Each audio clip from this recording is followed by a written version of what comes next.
Wonders of the world will never cease to happen. What's wrong with our politicians? What's wrong with the church in Kenya? Yesterday, Rigathi Gachagua attended a church service in Dandora, Nairobi County, where he made some very interesting remarks. I want us to listen to him, for they are going to inform the basis of our analysis.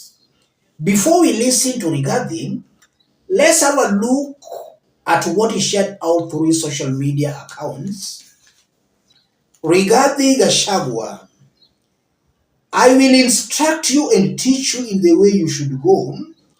I will counsel you with my loving eye on you. Don't be like the horse or the mule, which have no understanding but must be controlled by bit and bridle, or they will not come to you. Psalms 32, 8-9.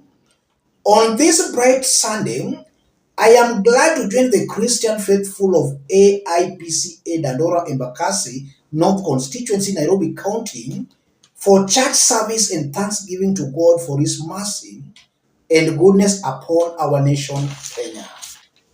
As we look forward to a better Kenya, I urge the Church of Christ and all religious institutions to fear not in demanding the best for every Kenyan. We must not lose hope on our nation and our people. Very beautiful words coming from Rigathi Gachagua. A very beautiful Bible verse. Let's now listen to what Rigathi said at the same church service he attended. Listen to this. Mine ningetaka kusema hii maneno ya Nairobi. Hii Nairobi tulifanya makosa mingi sana kwa Kenya na kwa Nairobi. Tulienda tukachagua governor, kura za jamii yetu tukampatia 500,000 bila kuadikania na yeye chochote. Amefika pale ametugeuka, anatesa watu wetu na kuwaumiza. Mimi nilijaribu kumwambia awache, nikaitwa mkabila. Nilienda pale Marigiti, alikuwa anataka kufukuza watu, nikasema hapana, nikaambiwa ni mkabila, nikawekewa mashtaka huko kwa Senate. Ati nimekataa watu wafukuzwe pale Wakulima Market. But I want to promise you, watu wetu, nataka kumpatia nyinyi my promise. Mungu akitujalia, never again kura yetu tutapatia mtu hatujui vizuri. We will never do it again. Never again. Hii Nairobi hii tutapanga vizuri. Na tutatafuta gavana ambaye atasimamia maslahi ya watu ya Nairobi. Hizo kura wewe Sakaja tulikupatia 500,000, utafute pahali utareplace naye. That will not be available for you anymore. Because hii kutesa watu. Kama sasa hii hawkers wanateswa. Wanaandikiwa barua watoke. Let's put that into perspective. If you are watching us but you have not yet subscribed, subscribe, give the video a like. Let's proceed. Am I the only person having a problem, or what's happening here, ladies and gentlemen? Maybe I might be having a problem without knowing. How is it possible that some Kenyans are sympathetic to an individual such as Rigathi Gachagua? How is it possible that some are even mulling over possibility of supporting Rigathi Gachagua or his candidates? I still don't understand it.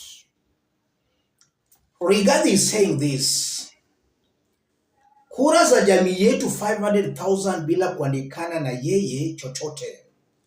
Ametugeuka, anatesa watu wetu na kuwaumiza. He's talking of the Kikuyu vote. According to Rigathi Gachagua, he says Kikuyu votes in Nairobi were 500,000. They gave that to Sakaja bila kuandikana na yeye.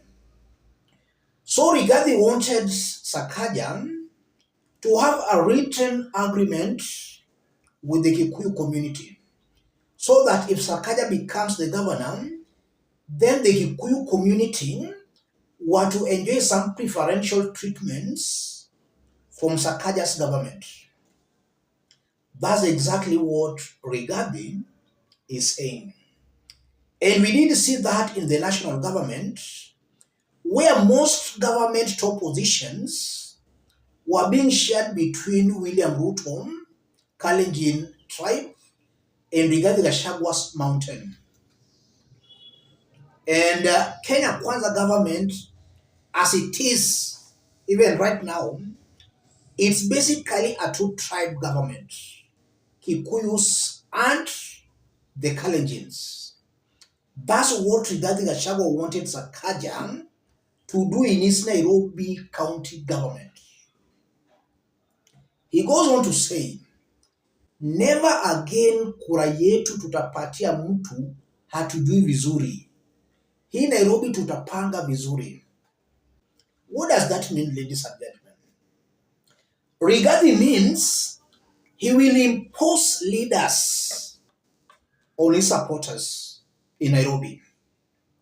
He'll be choosing leaders on behalf of the Kikuyu community in Nairobi.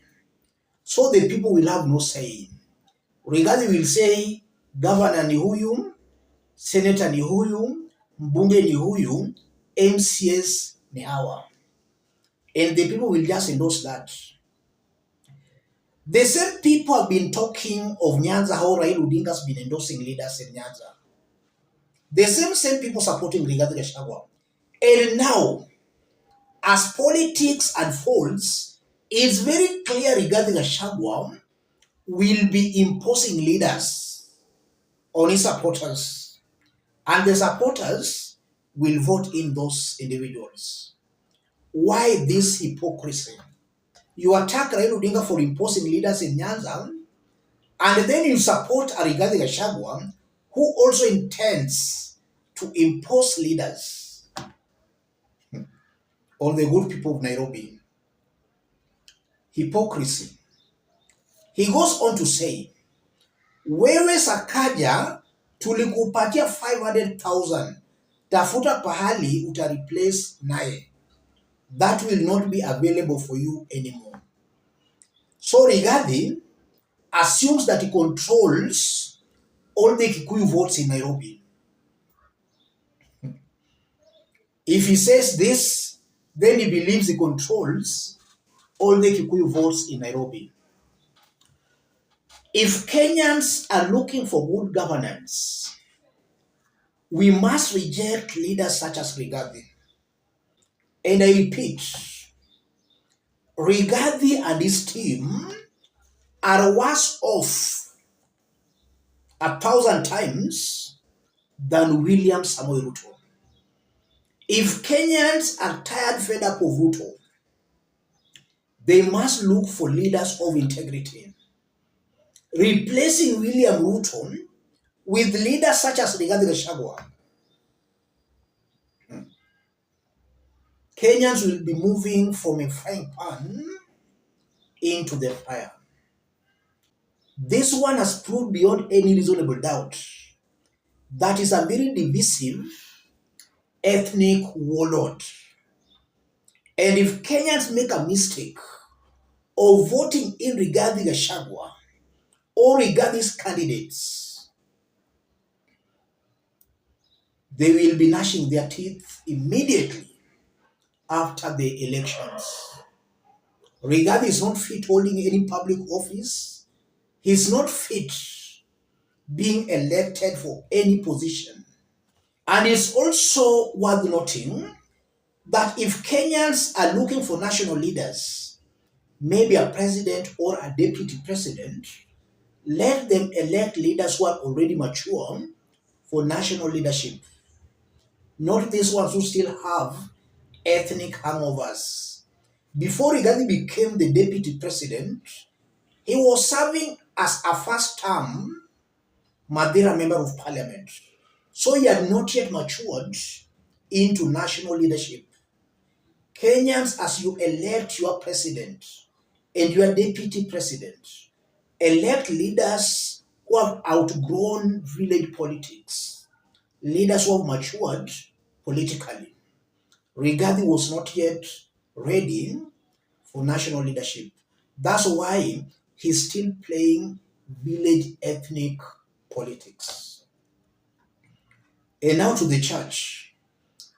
Rigathi was making these remarks in the church. And if you look at Rigathi's forays, he always chooses areas with predominant Kikuyu population. Another confirmation that we are dealing with an ethnic chauvinist. Which type of churches are these? These are the same churches who imposed William Ruto on Kenyans. And now we are seeing clearly they are at it again. Very soon they'll be campaigning for Rigathi Gachagua and his team. The church in Kenya is a very big letdown. Let's meet in our next analysis. Thank you. God bless you.